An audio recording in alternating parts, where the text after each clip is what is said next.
함께 나눌 설교의 제목은요, 주께서 주신 동산에, 주께서 주신 동산에라고 하는 제목으로 우리 함께 하나님의 말씀을 나누도록 하겠습니다. 지난주에 우리 교회는 강원도 홍천에 있는 수양관에서 야외 예배를 드렸습니다. 숲속 아름다운 수양관에 두 해 넘도록 가보지 못했는데 하나님께서 허락하신 귀한 기회를 통해서 지방에 있는 우리 회원교회들과 함께 야외 예배를 드렸습니다. 방역도 우리가 잘 준수해야 했고 또 갑자기 추워진 날씨 때문에 염려도 있었지만 그 모든 것들을 다 하나님께서 만져주셔서 은혜로운 교제와 예배로 나아갈 수 있도록 인도해 주신 우리 하나님께 참으로 감사를 드립니다. 그곳에서 함께 하나님을 찬양했던 그 찬양의 소리가 지금도 들리는 것 같습니다. 네. 주 하나님 지으신 모든 세계 내 마음속에 그리워볼 때, 그렇게 참 그곳에서 우리 하나님을 찬양했습니다. 강원도 맑은 공기 속에서, 그리고 구름 정말 한 점 없는 그런 하늘 아래에서, 그리고 아늑하고 넓은 그 교회 수양관 마당에서 우리가 야외에서 그렇게 올려드린 그 찬양, 여러분 기억하실 거예요. 그리고 그뿐만이 아니죠. 색소폰으로 열심히 준비해서 이렇게 올려 퍼졌던 그 찬양, 그 찬양의 가사 여러분 기억나십니까? 여기에 모인 우리 사랑받는 주의 자녀라. 그렇게 고백하면서 모든 우리 회원교회들이 한 마음으로 하나님을 찬양했습니다. 아름다운 장소를 허락하시고 또 감동과 은혜의 예배를 허락해 주신 우리 하나님 아버지, 그 예배를 이렇게 드리면서 저는 그런 생각을 했습니다. 하나님이 우리 모두를 위해서 참 좋은 곳을 예비해 주셨구나. 하나님을 열심히 예배하고 또 예수를 닮아가며 이 땅에서 잘 살아가라고 하나님께서 우리에게 좋은 동산을, 아름다운 동산을 예비해 주셨구나. 그런 감사의 마음이었습니다. 저만 그랬을까요? 그 감사의 마음으로, 그 감사의 눈으로 그 자연 속에 펼쳐진 그 예배의 초소를 바라보니 그 모든 것들을 창조하신 우리 하나님의 은혜가, 그 창조주의 은혜가 느껴지기 시작을 했습니다. 하늘을 만드시고 땅을 만드시고 모든 나무와 풀들을 만드신 하나님, 그 자리에서 우리를 둘러싸고 있는 그 모든 것들을 우리를 위해 하나님이 만드셨구나. 그렇게 창조주의 은혜를 감사하며 느끼는 그러한 시간이었다는 것입니다. 그렇습니다. 우리 하나님은 온 세상을 만드셨습니다. 그리고 그 하나님이 지으신 세상을 바라보며 와, 참 아름답다. 그렇게 하나님의 솜씨를 하나님과 함께 느끼고 찬양할 수 있는 인간 역시 하나님께서 만드셨습니다. 그렇게 하나님이 창조하신 인간과 모든 만물들이 함께 우리 창조주 하나님을 찬양했던 그 아름다운 그 예배 시간이 얼마나 은혜로웠는지 모릅니다. 오랫동안 정말 기억에 남을 것 같습니다. 전에 창세기 묵상을 하면서 저는 이런 생각을 한 적이 있습니다. 하나님이 만물을 지으실 때 가장 인간을 나중에 만드신 이유가 무엇일까 하는 것이었습니다. 빛을 만드시고 하늘도 만드시고 땅도 만드시고 또 각종 채소와 식물들, 그리고 모든 종류의 동물들을 만드신 그 하나님 아버지께서 그 창조물을 만드신 후에 인간을 가장 마지막 여섯째 날에 만드셨습니다. 그 이유가 무엇일까 하는 것이죠. 아마도 그것은 사람이 살아갈 만한 조건들을 먼저 잘 준비한 후에 그 안에 사람을 두려고 하신 게 아니었나, 그런 생각을 해보게 되는 것입니다. 마치 아기가 태어나기 전에 모든 것들을 다 준비해 놓는 부모님의 마음처럼 자녀를 위해 꼼꼼하게 이 세상을 준비해 놓으신 것이 아닌가, 그렇게 묵상을 해보는 것입니다. 그렇게 사람은 가장 나중에 창조되었기 때문에 하나님의 창조를 직접 목격하지는 못했겠죠. 아담에게 하나님의 영이 부어져서 눈을 딱 생명으로 뜨고 나니 이 세상의 모든 것들이 이미 이루어져 있었던 것입니다. 존재하고 있었던 것이죠. 모든 만물이 태어난 순서로 보자면 아담보다는 선배였던 것이죠. 그렇게 창조의 순서로 보면 아담은 인간은 가장 후배였던 것입니다. 그런데 오늘 본문 창세기 말씀을 좀 자세히 우리가 읽어보면요. 하나님이 사람을 마지막으로 만드신 후에 하나님이 직접 추가적으로 하나님이 직접 또 만드신 것이 한 가지가 더 있었습니다. 그것이 무엇이냐면 바로 동산이었습니다. 동산. 창세기 2장 7절에서 인간을 만드신 후에 2장 8절에서 이렇게 기록합니다. 함께 읽겠습니다. 시작. 여호와 하나님이 동방의 에덴에 동산을 창설하시고 그 지으신 사람을 거기에 두시니라. 아멘. 이 동방의 에덴이라고 하는 곳에 동산을 따로 창설하셨다라고 하는 것입니다. 그리고 거기에 사람을 어떻게 하셨다고 합니까? 사람을 두셨다. 이렇게 이야기하고 있습니다. 사람이 이 동산을 심고 가꾸고 일군 게 아니라 하나님이 세상과 인간을 만드신 후에 인간을 두시려고 직접 그곳을 조성하셨다라고 하는 것입니다. 영어 성경에는 모든 버전에서 그 동산을 창설하셨다라는 표현을 plant, 심으셨다. 그렇게 표현하고 있습니다. 아담과 하와는 하나님의 창조를 직접 볼 수는 없었지만 그래도 이 동산을 만드시는 것은 볼 수 있었을지도 모르겠습니다. 직접 하나님께서 만드시는 것. 적어도 하나님이 이 아담과 하와에게 자, 내가 너희를 위해서 특별히 아름다운 동산을 만들었다. 그리로 가졌구나. 그렇게 데려다 주셨을 것 같기는 합니다. 커다란 환경이라 할 수 있는 그 세상은 하나님께서 미리 만드셨지만 구체적인 인간의 살아갈 처소가 되는 동산은 나중에 만들어서 거기에 사람을 두셨다라고 하는 것입니다. 왜 그러셨을까? 이런 이유가 아니었을까 묵상을 해보는 것입니다. 하나님은 하나님께 매우 특별한 존재인 이 사람들이 살아갈 터전을 하나님께서 직접 이렇게 만드시는 것을 그 자녀들에게 보여주고 싶으셨던 것이 아닌가 그런 생각을 해보게 되는 것입니다. 그 하나님께서 인간들을 위해서 직접 조성하신 그 동산은 참 풍요로운 곳이었습니다. 풍성한 과실과 흐르는 물이 있고 또 아름다운 언덕이 있는 그런 곳이었습니다. 하나님이 창조하신 자연을 누리고 풍성한 열매를 맛볼 수 있었던 곳, 그 에덴으로부터 온 대지를 적시는 풍요의 젖줄인 4개의 강이 발원하였다. 그렇게 창세기는 기록하고 있는 것이죠. 그렇습니다. 이 에덴 동산은 창조주 하나님께서 친히 예비하시고 인간들을 그곳에 거하게 하신 바로 축복의 자리였다라고 하는 것입니다. 그리고 또 성경에는요, 하나님이 그 사랑하는 자녀를 위하여 예비하신 또 하나의 땅이 나옵니다. 바로 아브라함에게 약속하셨던 가나안 땅입니다. 내 자손들이 정착하게 될 땅이라 그렇게 약속하셨습니다.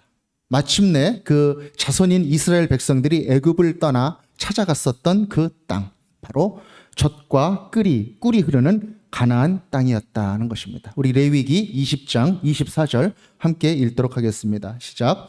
내가 전에 너희에게 이르기를 너희가 그들의 땅을 기업으로 받을 것이라. 내가 그 땅 곧 젖과 꿀이 흐르는 땅을 너희에게 주어 유업을 삼게 하리라 하였노라. 나는 너희를 만민 중에서 구별한 너희의 하나님 여호와이니라. 아멘. 너희가 그들의 땅을 기업으로 받게 될 것이다. 그리고 밀크와 하니, 젖과 꿀이 풍성한 그러한 땅이다. 그렇게 이야기하신 것이죠. 그렇습니다. 풍요와 결실이 있는 땅, 그 땅은 또 자유와 해방이 있는 그 땅이었습니다. 하나님을 마음껏 섬길 수 있는 그러한 축복의 땅이었던 것이죠. 그 땅을 하나님은 이스라엘에게 역시 예비하셨다라고 하는 것입니다. 이 이스라엘 백성들이 긴 광야 생활을 마치고 그 땅으로 들어갈 때 얼마나 감격스러웠을까. 하나님이 직접 예비하시고 또 많은 일들을 통해서 인도하셨던 그 땅. 지난주에 수양관에서 그 야외 예배를 드리기 위해서 한 10시 한 10분쯤인가에 도착을 해서 이제 예배 준비를 하는데 마치 그 이스라엘의 그 약속한 땅, 그 가나안 땅에 들어가는 듯이 마음이 굉장히 막 흥분이 되는 거예요. 그 땅에 내가 들어가는 것처럼.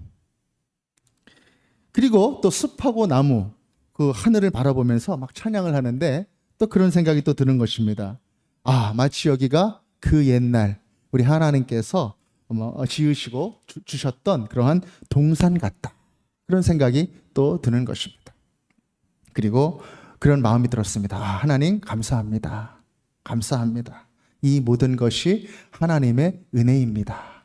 그렇게 하나님께 감사의 마음이 들었던 것이죠. 그렇습니다, 여러분. 이 에덴 동산과 이 가나안 땅, 그 땅은 하나님의 은혜로 주어진 땅이었습니다. 사람이 요청을 했거나 사람이 어떤 공로가 있어서 미리 분양받아 놨거나 그랬던 땅이 아니라 하나님께서 은혜로 그 사랑과 배려가 있었기에 예비됐던 땅이었다는 것이죠. 거기서 사람들은 기쁨과 풍요를 누릴 수 있었습니다. 바로 크신 은혜가 그곳에 있었다라고 하는 것이죠.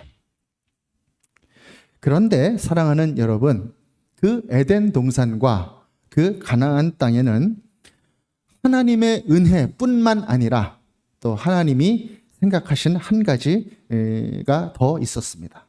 그것이 무엇이었냐면 바로 인간에게 주신 소명이 있는 자리였다라고 하는 것입니다. 인간에게 주신 소명. 오늘 본문 창세기 2장 15절은요. 이 에덴 동산에 대해서 또 이렇게 기록하고 있습니다. 15절 제가 읽겠습니다. 여호와 하나님이 그 사람을 이끌어 에덴 동산에 두어 그것을 경작하며 지키게 하시고, 이렇게 기록하고 있는 것입니다. 경작하게 하셨다. 그리고 지키게 하셨다라고 하는 것입니다. 죄가 들어오기 전에 그 에덴 동산에 두시면서 하나님께서 그렇게 말씀하셨다라고 하는 것입니다. 인간에게는 하나님이 주신 소명이 있었다. 은혜를 베푸신 하나님 그 뜻을 따라 그곳을 잘 지키고 경작하고 가꾸어 나가는 그러한 소명이 있었다라고 하는 것입니다. 이 에덴 동산은 아담과 하와 그 이후로부터 시작되는 인간들의 삶의 터전이었습니다. 하나님께서 인간에게 주신 그 생명이 구체적인 인간의 삶으로 실현이 되고 구현이 되는 그러한 삶의 장소였다라고 하는 것입니다. 그래서 인간은 창조주 하나님께서 주신 그 은혜를 누리면서 동시에 주어진 그 소명을 그의 삶을 통해서 잘 감당해야 했던 그러한 자리였다라고 하는 것이죠. 은혜와 소명이 함께 있는 삶의 자리였다라고 하는 것입니다. 그러나 여러분, 이 은혜와 소명의 동산은 안타깝게도 인간의 죄가 시작된 곳이라고 하는 그러한 이름이 되고 말았습니다. 은혜를 지키지 못하고 소명과 사명을 잘 감당하지 못했기 때문입니다. 하나님은 인간에게 풍요를 주시면서 딱 한 가지 조건을 두셨습니다. 수많은 과실들 사이에 심겨진 한 그루 나무 선악과의 열매는 따먹지 말아라. 그렇게 말씀하신 것이죠. 왜 그랬을까? 풍요와 번성 안에 너희가 거할 때에 창조주와 피조물의 관계를 잊지 말아라. 그렇게 하나님의 뜻을 그곳에 두신 것입니다. 스스로 뛰어나고 위대하다고 여겨서 자기가 모든 걸 판단해버리고 마침내 인간이 하나님의 영역까지 침범하고 가치를 매기고, 그래서 인간이 하나님을 떠나 영적인 죽음의 자리로 가지 않도록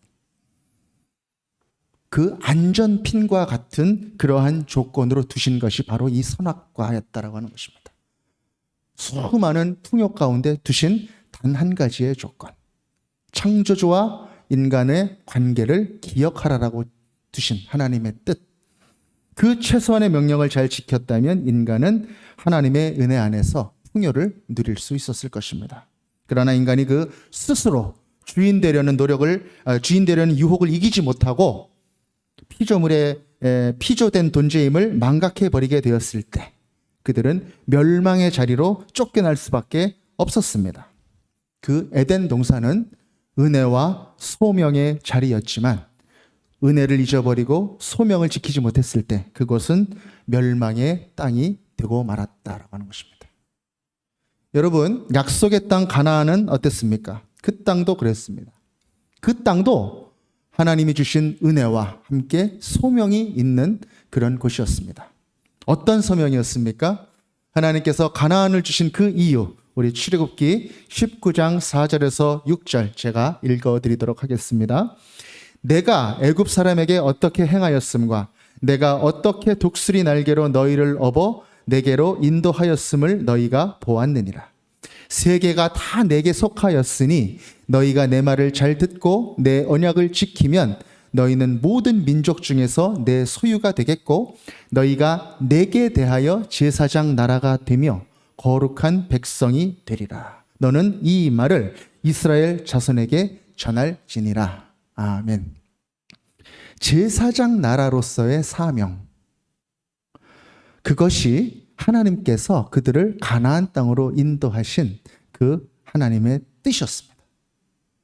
거룩한 백성으로서 하나님만 섬기며 하나님께서 주신 그 언약을 잘 지켜 하나님의 소유된 그 민족이 되고 그렇게 제사장 나라가 되어서 모든 열방 가운데 하나님의 살아계심을 전하는 것, 그것이 바로 이 이스라엘 민족의 소명이었다라고 하는 것입니다.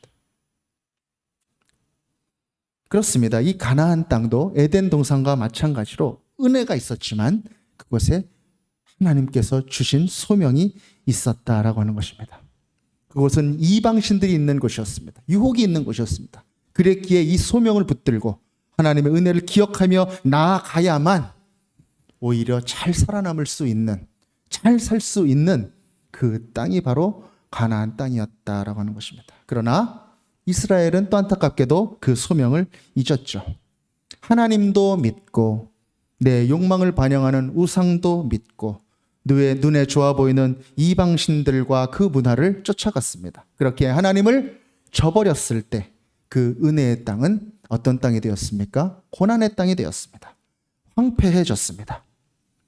그리고 그곳은 포로 시절로서 나중에 다시 돌아올 수밖에 없게 되는 그러한 메마른 땅이 되어버리고 말았다는 것입니다.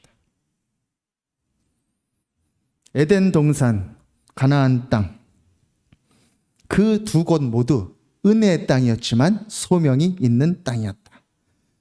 그리고 하나님께서는 직접 에덴을 심으시고 또 가나안 땅으로 직접 그들을 인도해 주신 그런 열심히 일하셨던 하나님, 그 하나님의 모습처럼 인간들도 그곳에서 최선을 다해 그 삶을 하나님의 뜻대로 살아내는 그러한 자리이기를 바라셨습니다.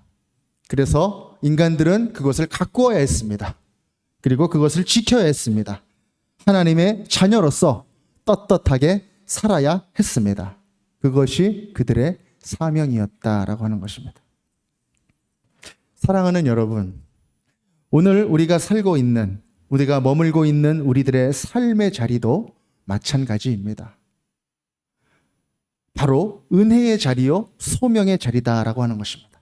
에덴 동산, 가나안 땅처럼 우리에게 허락하신 모든 삶의 자리는 우리 하나님의 은혜로 세워진 자리요 하나님께서 주신 소명이 있는 자리다라고 하는 것입니다. 여러분이 지금 살고 있는 삶의 자리, 머물고 있는 삶의 자리는 어떠한 삶의 자리이십니까? 지금 그 자리에서 어떠한 하나님의 은혜에 대한 고백이 있으십니까? 돌아보면 그 자리까지, 지금 내가 있는 이 자리까지 인도해 주신, 동행해 주신 에베네셀 하나님의 은혜가 우리에게 느껴지는 그 자리가 아니겠습니까? 우리에게 허락하신 직장도, 우리에게 허락하신 가정도, 우리에게 허락하신 그 모든 것들이 하나님께서 우리에게 은혜로 부어주신 그런 것들이 아니겠습니까? 우리들이 모여서 함께 예배하고 있는 이 공동체도 그렇습니다. 이 아름다운 공동체를 우리에게 허락하신 분도 바로 우리 하나님이시고 그 하나님의 은혜인 것입니다. 이 믿음의 공동체, 기도의 공동체, 예배의 공동체, 오늘 이렇게 참 넉 달 만에 한 자리에 모여서 이렇게 예배 드리게 하신 하나님, 그리고 함께 기쁘게 교제하며 예배하고 있는 이 공동체, 이 모습 자체가 바로 우리 하나님의 은혜라는 것입니다. 그리고 여러분 기억하십시오. 이 은혜의 자리에는 하나님이 주신 소명이 동시에 있다라고 하는 것입니다. 더 하나님을 바라보라는 것입니다. 숨기라는 것입니다. 더 깊은 하나님의 뜻은 무엇일까? 그것을 구하며 나아가야 한다라는 것입니다. 하나님이 주신 동산에 씨를 뿌리고 가꾸고 거두고 나누는 삶을 살아야 한다는 것입니다. 하나님의 마음으로 하나님을 모르고 죽어가는 영혼들을 향해 나아가며 복음을 들고 그들을 향해서 우리가 나아가야 한다는 것입니다. 그렇게 복음을 살아내야 한다. 그렇게 은혜와 소명이 있는 자리가 바로 우리의 삶의 자리다라고 하는 것입니다. 지난주 우리가 함께 예배했던 그 수양관, 그 아름다운 동산 수양관을 향한 우리 하나님의 뜻을 가만히 묵상해 보았습니다. 하나님이 예비하신 그것에 모인 모든 형제 자매님들에게 주신 그 은혜, 그리고 그 모든 형제 자매들에게 주신 은혜와 함께 주신 그 사명은 무엇일까? 거기에 대해서 생각해 보고 한번 질문을 해 보았습니다. 주께서 주신 이 동산에 우리는 땀 흘리고 씨를 뿌리고 있는가? 우리는 우리에게 은혜를 부어주신 하나님께서 주신 사명을 다하고 있는가? 주님이 부르신 우리 한 사람 한 사람의 마음속에 뿌려주신 그 복음의 씨앗을 우리는 잘 경작하고 또 거두고 나누고 있는가? 주께서 우리에게 허락하신 많은 것들을 감사하면서 최선을 다하여 예수를 전하는 그 교회의 사명을 우리는 잘 감당해내고 있는가? 저는 그날 함께했던 모든 분들의 얼굴에서 분명히 읽을 수가 있었습니다. 그 모든 분들이 그 수양관을 자랑스러워하고 있었습니다. 사랑하고 있었습니다. 그리워하고 있었습니다. 그리고 우리 교회와 지방 회원 교회들과 교단을 자랑스러워 했습니다. 그런데 우리는 진지하고 겸손하게 스스로에게 이렇게 질문해 보아야 하는 것입니다. 우리는 그 은혜의 동산에서 우리에게 주신 하나님의 소명을 잘 발견하고 잘 이루어 가고 있는가? 우리가 우리 스스로를 자랑스러워하는 것만큼 우리 하나님도 우리를 자랑스러워하시고 기뻐하시고 있는가? 그런 질문입니다. 사랑하는 여러분, 잊지 마십시오. 우리들의 모습은 우리들이 볼 때 아름다운 모습이어야 하는 것이 아니라 하나님이 보실 때 아름다운 모습이어야 한다라고 하는 것입니다. 예수께서 기뻐하시고 자랑스러워하는 그러한 모습, 바로 은혜와 소명을 주신 그 하나님이 보실 때 아름다운 모습이어야 한다는 것입니다. 지난주 야외 예배 그리고 그 안에서 모였던 우리 모임들은 2년 만에 모이는 그러한 회원교회 간 모임과 예배였습니다. 코로나 때문에 사정이 여의치가 않아서 올해도 못 모이게 되나 보다, 그렇게 지나가나 보다, 그렇게 생각하고 기도만 하고 있었는데 뜻밖의 소식이 하나가 전해져 왔었습니다. 이 수양관에 개인적으로 유튜브 영상을 촬영하는 사람들이 왔다 갔다 하는 소식이었습니다. 그 유튜브 영상을 찍는 사람들은 어떤 사람들이었냐면 인터넷 영상을 찍는데 어디만 골라다니면서 찍는 사람들이었냐면 허름한 장소, 또 버려진 장소만을 찾아다니면서 영상을 찍는 그러한 사람들이었다는 것입니다. 그런 사람들이 우리 수양관을 찾아와서 촬영을 하고 영상을 찍고 돌아갔다라고 하는 것입니다. 새벽 기도를 드리는데 그 소식을 듣게 됐어요. 그러면서 하나님이 주신 마음이 있었습니다. 이것은 메시지다. 하나님께서 금년 안에 이 수양관을 한번 갔다 오고 돌보라고 하는 그런 하나님의 메시지다. 그렇게 하나님의 음성으로 받고 계속 기도하면서 이 목사님들이 마음을 모아서 먼저 방문하고 다녀오게 되었던 것입니다. 그래서 그 이후에 또 많은 분들의 마음이 모아지고 뜻이 모아져서 날짜가 정해지고 순서와 준비가 정해져서 모든 성도님들이 함께 예배하고 돌보게 된 그러한 야외 예배가 있게 되었던 것이죠. 그 예배를 준비하면서 다 모이지 못하게 될 뻔한 그런 아찔한 순간도 있었습니다. 그리고 마음이 갈라지고 그랬던 어려운 순간들도 있었습니다.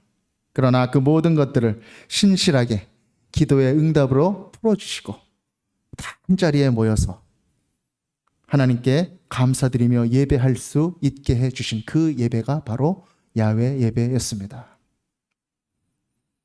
그 하나님께 기도하며 여쭤보았습니다. 하나님, 우리에게 주신 이 수양관을 위해서 무엇을 어떻게 해야 할까요? 하나님, 우리가 우리 모임들, 우리 교회들을 위해서 어떻게 해야 할까요?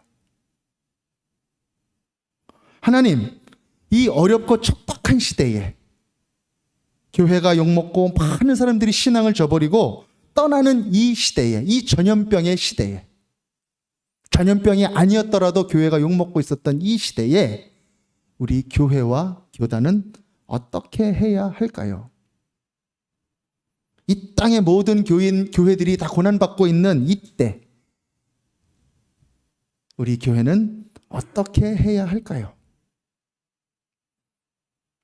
하나님, 불이 꺼져가고 있는 지방교회들을 위해서는, 동신의 회원교회들을 위해서는 어떻게 해야 할까요? 그냥 보고 있어야만 할까요?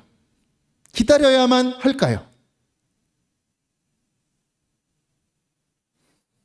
예수님은 당신의 핏값으로 세우신 교회들에게 세상으로 나아가 죽음을 향해 나아가고 있는 사람들을 불러 구원의 방주에 태워라. 그렇게 이야기하고 계시는데 그 소명을 주셨는데 주여 우리는 여기가 좋사오니 하면서 우리는 그렇게 고여 있는 것은 아닌지 저는 오늘 이 질문을 우리 하나님 앞에 겸손하고 진지하게 해야 된다라고 굳게 믿는 것입니다. 오늘 하나님께서 오랜만에 함께 모이게 하신 이 예배의 자리, 이 예배의 자리가 그렇게 우리 하나님께 여쭈어 보는 그런 귀한 예배의 자리가 되기를 간절히 바라는 것입니다. 하나님의 뜻이 어디에 있는지 하나님을 경외하는 마음으로, 그 은혜에 감사하는 마음으로 하나님께 뜻을 구하는 그러한 자리가 되기를 간절히 바라는 것입니다. 저는 믿습니다. 하나님을 경외하며 전심으로 하나님께 구하고 묻고 순종하기로 결심하며 나아간다면 그 자녀들에게 하나님은 반드시 응답하신다라고 하는 것입니다. 반드시. 새 일을 행하실 것입니다. 새 하늘과 새 땅을 지으시고 주실 것입니다. 우리가 꿈꾸지 못했던 그 일들을 행하실 것입니다. 감히 마음에 담아보지도 못했던 그 일들을 꿈꾸게 하시고 주실 것입니다. 그것이 바로 우리 하나님의 약속인 것입니다. 이 약속의 말씀, 우리 이사야의 귀한 약속의 말씀을 함께 읽겠습니다. 이사야 65장 17절 말씀 함께 읽겠습니다. 시작. 보라, 내가 새 하늘과 새 땅을 창조하나니 이전 것은 기억되거나 마음에 생각나지 아니할 것이라. 아멘. 그렇습니다. 새 하늘과 새 땅을 지으실 것이다. 그리고 하나님께서는 흩으셨던 그 민족들을 다시 불러 모으실 것입니다. 그리고 새롭게 모으실 때에는 그 전보다 더 은혜로운 모임이 되게 하실 것입니다. 더 강성한 민족이 되게 하실 것입니다. 전과 같은 번성함이 아니라 감사가 있는 번성함이 되게 하실 것입니다. 거룩한 번성함이 되게 하실 것입니다. 그것이 바로 우리가 지난 월요일에 나눴던 스가랴 10장 8절의 말씀인 것입니다. 우리 함께 또 읽도록 하겠습니다. 시작. 내가 그들을 향하여 휘파람을 불어 그들을 모을 것은 내가 그들을 구속하였음이라. 그들이 전에 번성하던 것 같이 번성하리라. 아멘. 그렇게 다시 모으시고 회복시키실 그 하나님, 그 하나님을 예배하는 그 모든 심령들은 물된 동산같이 풍성하게 갈급함 없이 살아가는 그러한 사람들이 될 것입니다. 슬픔이 기쁨이 될 것입니다. 고통이 희락이 될 것입니다. 그 언약을 또 예레미야의 말씀을 통해서 우리에게 주셨습니다. 예레미야 31장 12절에서 13절까지 말씀 우리 믿음으로 함께 읽도록 하겠습니다. 시작. 그들이 와서 시온의 높은 곳에서 찬송하며 여호와의 복 곧 곡식과 새 포도주와 기름과 어린 양의 때와 소의 때를 얻고 크게 기뻐하리라. 그 심령은 물된 동산 같겠고 다시는 근심이 없으리로다 할지어다. 그때의 처녀는 춤추며 즐거워하겠고 청년과 노인은 함께 즐거워하리니 내가 그들의 슬픔을 돌려서 즐겁게 하며 그들을 위로하여 그들의 근심으로부터 기쁨을 얻게 할 것임이라. 아멘. 할렐루야. 우리를 회복시키실 그 하나님을 우리 함께 찬양하십시다. 그리고 우리 하나님을 높이십시다.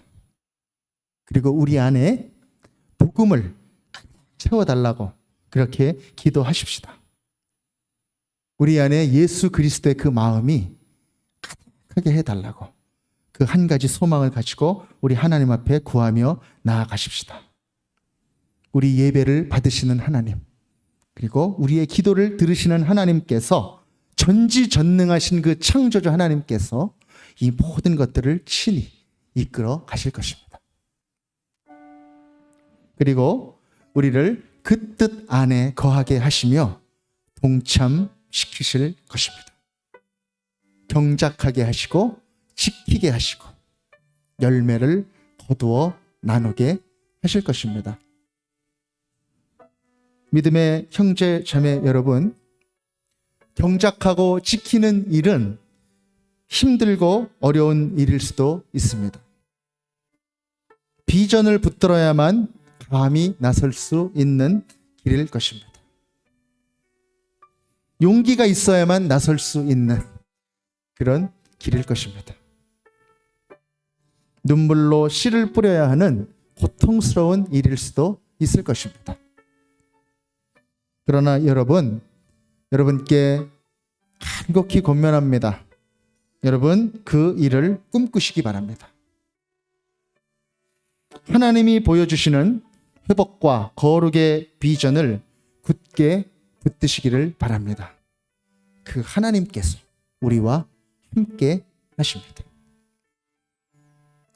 오늘 하나님께서 주시는 이 귀한 마음, 그리고 경작과 지키는 그 주님 주신 사명을 아멘 하면서 함께 동참하며 나아가기를 소망하는 모든 분들이 오늘 함께 시편 126편 말씀을 함께 읽으며 오늘 우리가 하나님의 말씀을 함께 나누며 오늘 말씀을 마무리하고자 합니다.